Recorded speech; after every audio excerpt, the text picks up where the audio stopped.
All right, so as you can see, this is a majority of the equipment here. I have a bunch of test equipment that I won't be able to pull down. It's up above in the overhead there. But we'll go through the stuff that I have.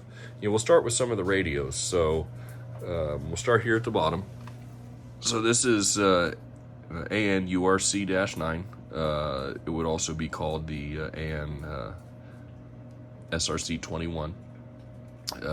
It's 16 watt out. It doesn't have the amplifier with it, which would push it to 100, but it's 16 watts. It's the military UHF bands or VHF band 220 to 400. It's operational. It actually, most of them will tell you it goes only down to 225, but this one will actually go down to 220, required a little extra tuning.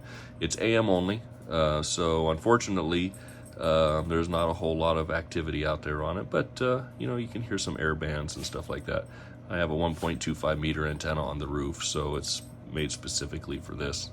That's its control unit underneath. It's not actually hooked up, so that would have been used to remotely change the channels from a remote location using somewhat of a similar same dial setup. Above it is the AN URC-58. This was a stopgap radio made by RF when the Navy was getting ready to put together the I think it's a WRC-1, which consisted of a T827, a 1050-1, and an amplifier. They couldn't produce them fast enough, so RF came out with this. It's 100 watts. It basically does 2 through 12 megahertz, or excuse me, sorry, 2 through 14 megahertz. So it'll hit all of the lower amateur bands. So it's upper sideband, lower sideband, AMCW. I use this one. I don't like to use it a ton because it does require a lot of tuning. And then above it is, of course, the venerable R1051 receiver. This one works well. I usually use it to listen to the Air Force bands and stuff like that that I can get down here, amongst other things. It's a hard one to tune because you tune, each notch on the dial, so you can't really use it to scan across the bands. This is the start of my WRC-1. This is just the RT618. This is the, not WRC-1. This would have been the, I think it's URC-35, if I'm not mistaken. It's supposed to have a 3007 amplifier that hooks to it, but it's a receiver transmitter from the same family as a 1051. It does sideband AM/CW. I don't have the amplifier for it yet. Hopefully I will find one down the road. It is missing a couple parts on the inside, so it's work in progress. Above it's a PRC-40 single channel VHF, a little under a watt output. It's hard to get crystals for this, to tell a family secret. When I do use this out in the field, I haven't modified it in any way, but I do pack a little tiny handheld inside of it where the battery would go, and then I can actually use the original microphone and everything like that. So, it shows a little bit of the historic part of it, but makes it usable. This is the RF-302.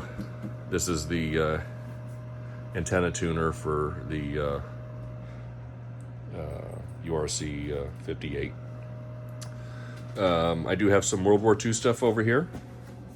I've got your standard LM, and then a loudspeaker, an RAO, and then an RBC and an RBB. Both are all working. Power supply's back here behind it. My LM does have a homemade power supply up here for it. Eventually, one of these days, I'll stumble across one for a cheap price. I mean, I don't use a lot of this stuff because it's AM only, and being in the suburbs, AM could be kind of noisy, but it is all operational. I did go through it all, and it works just fine. Over on this side, BRC-24. It's a cousin to the URC9. It's a 220 to 400 megahertz AM only.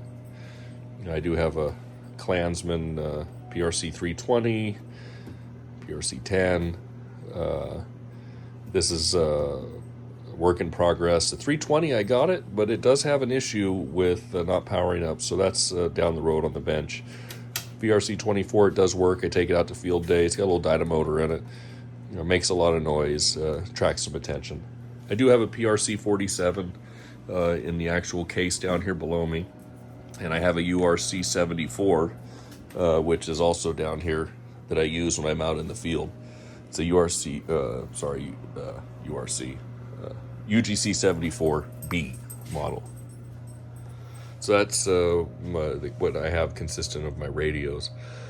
Now when you come over here, this is basically the teletype section of the house.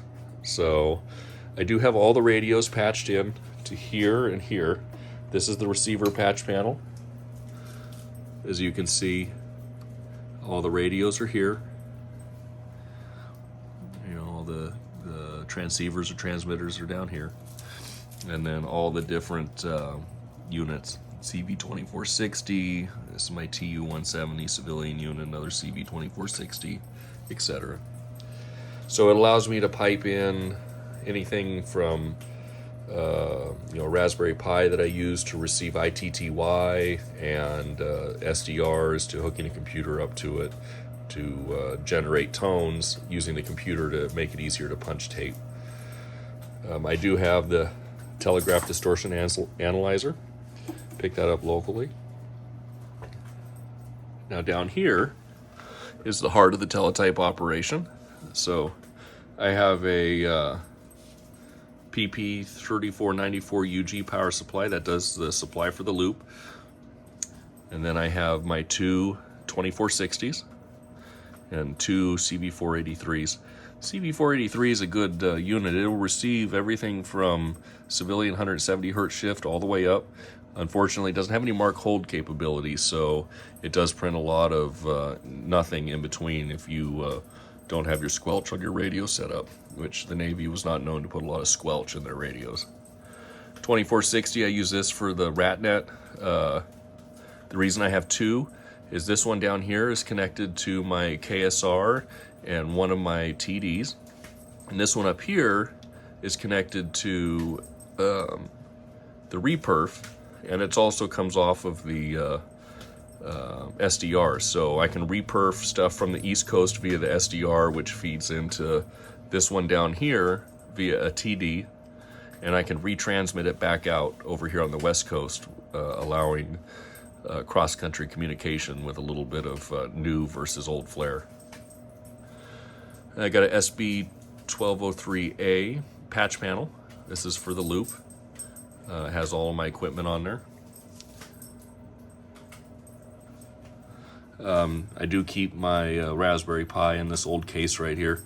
It says it was a test oscillator. I got it with it empty, so no destruction, but it does hide the Raspberry Pi just nice. And it that's actually feeding the ITTY net from rtty.com.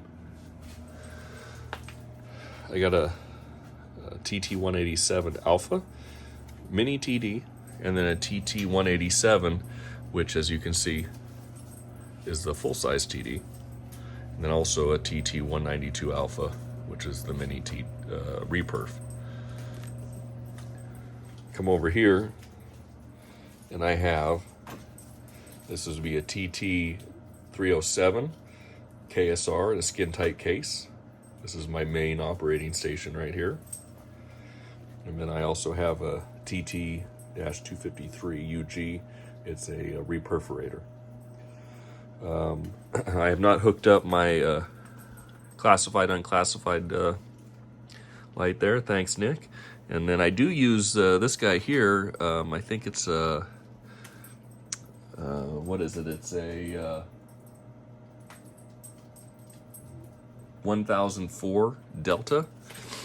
I use it to basically key the transmitter when I have to. When these guys up here will key the transmitter automatically, but my civilian guy down there does not. So, but I can use it to key the transmitter for pretty much any reason whatsoever. If I have it in CW mode, I can use it to tune the antenna, etc.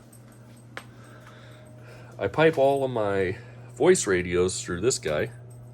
It's an AM4453U frequency amplifier. So, found this, hadn't seen one before. Works great.